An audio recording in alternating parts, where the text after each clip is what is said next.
life treatment here? It's good. Yeah, it's 8 weeks today, so Sleeping? been good. Yeah, up and down. Sleep's it's a learning curve. Yeah.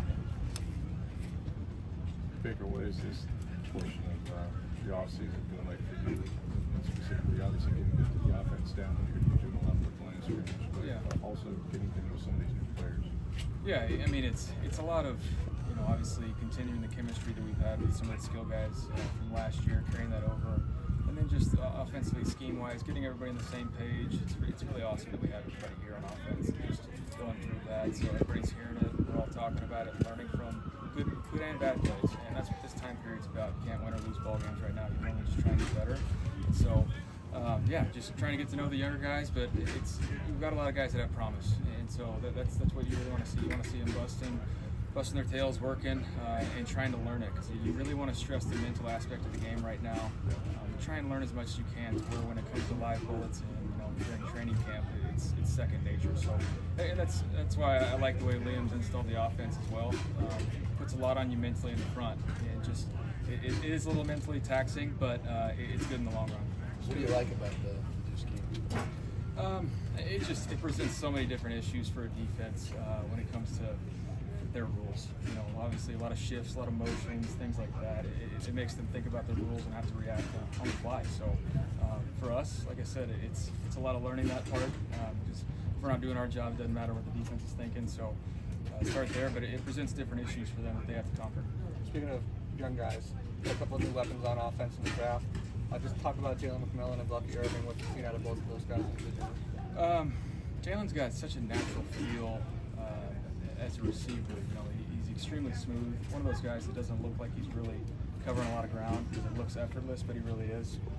He's a guy that can run every route you have in your route tree, and so really strong hands at the point of attack. He always attacks the ball when it's in the air, which is great to see for a young guy. Just have that natural tendency in him. Bucky, obviously it's a little hard in the run game stuff right now with no pads on, but one thing I'll say about him, obviously he's got good hands, but when he decides to cut it upfield and get north and south, he decides and he hits it, so that's good to see. It's a similar scheme to what you guys ran last year. Obviously you have familiarity from your time with the Rams, but how much different is it from a quarterback standpoint, your responsibilities compared to what you did last year? There's a lot more responsibility. Line of scrimmage, a lot more double play calls where you're having to get the guys in the right position. But as a quarterback, you want to have that responsibility, accountability of, you always want to put your guys in that position to have success. And so now Liam's giving us the opportunity with a couple play calls to be able to do that. And so, like I said, more mentally taxing, but just relearning the system and not taking it with the mindset of I've been in it before, but really starting from square one. Obviously, it's pretty early on in the process, but is there any aspects of your game or aspects of your play this year that you're trying to focus in on or improving or looking at, or is it more across the board? You're trying to improve everything, but for me right now, slowing my feet down a little bit. I've always kind of had constantly moving feet like some of the QBs do, but just slowing it down to where I'm not passing up progressions. It's smooth through that process, and just going through it, being decisive with the ball and getting everybody on the same page, I think is the most important thing. Baker, what do you think about Chris Godwin moving back into the slot and how that will elevate not just his game, but the whole offense? Obviously, Chris has had a ton of success in the slot. This offense is one, though, that we're going to move everybody around, but this one really gives Chris a chance to, the stuff that he's really, really good at, he's going to be doing a lot of. So he's more comfortable in it, and you can just tell by language-wise talking to him about it. He loves it so far. And, right now we're just going through it together, but it's good to see him back where he's best. This is a close relationship with Tristan Wirfs. Obviously, he's in that contract situation. But it wasn't long ago when you were negotiating a new deal. Just what's it like as a player when you have all these folks in front of you, but you don't have yet that deal that you're kind of coveting? Like, I guess could you maybe kind of put some perspective out there for us as to kind of some of the things he may be dealing with right now while he's waiting? Our situations are different because he is, playing under the fifth-year option. So there's a difference there where it was free agency with mine. But it's, when it comes down to Tristan, everybody knows he's a team guy. At a certain point, does he deserve to be paid? Absolutely. The guy's a stud. And so he took the transition from right to left with ease, did it better than I think he thought he was going to. But yeah, you just trust in that process. And I know he's he's probably more eager to get back here and get the deal done than anybody else. But it gives other guys a great opportunity to come in and get reps as well. So to have that communication, and you know, Tristan's still around. We're not holding out on the friendship, even though he's holding out on us. Baker, when you left Detroit, there was some unfinished business that it felt like when you guys left. The attendance here has been pretty remarkable. Yeah. What's the feeling about, you know, just the level of focus and where this team knows it is? Yeah, I mean, I think we proved to ourselves last year what we really believed in, what we knew we were capable of. Obviously fell short of the ultimate goal. Only one team gets to have that, but when you get that close, it almost makes you more hungry. When you're just a few plays away on the road in a tough environment, knowing that it came down to a 2-minute drive, it's great to see that people haven't forgotten that. That we're just as hungry to get back out here and get to work. It's still early June, but I mean, the guys are putting the work in right now to be on the same page. So when we hit the ground running in August, late July, that we're ready to go. In addition to some of the skill players, we've got a big beefy lineman in the draft to help protect you as well. You've been taking snaps to Barton out here. What have you seen from his game? What's impressed you, and how do you think he'll fit into this offense? Yeah, the one thing I'll say, playing center in the NFL is not easy. Just so many different looks, fronts, blitzes, and just the communication.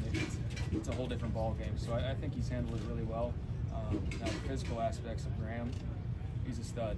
I mean, he can move people off the ball. He's quick. Just the way he gets his feet up on the rim, how he leverages blocks and understands what we're trying to get done. Really, that's really special. So, yeah, I think for him, he's got all the physical tools that he needs. That's why he got drafted that high. But it's taking time to learn it, get the reps, because it's just going to take time for him. And luckily he'll be surrounded by good people though, and get to learn from some greats as well. Figure all the projections here preseason, right where you want them. Everybody's discounting the Bucs. You guys are at 7.5, I think, in Vegas for over under. You got the Falcons. Is that right where you want it? I mean, it doesn't matter. It's pretty much right where they had us last year. Like I said, nobody's played it down yet. We're all working for the same goal, but mentality-wise, this team, we're hungry. We're back at it.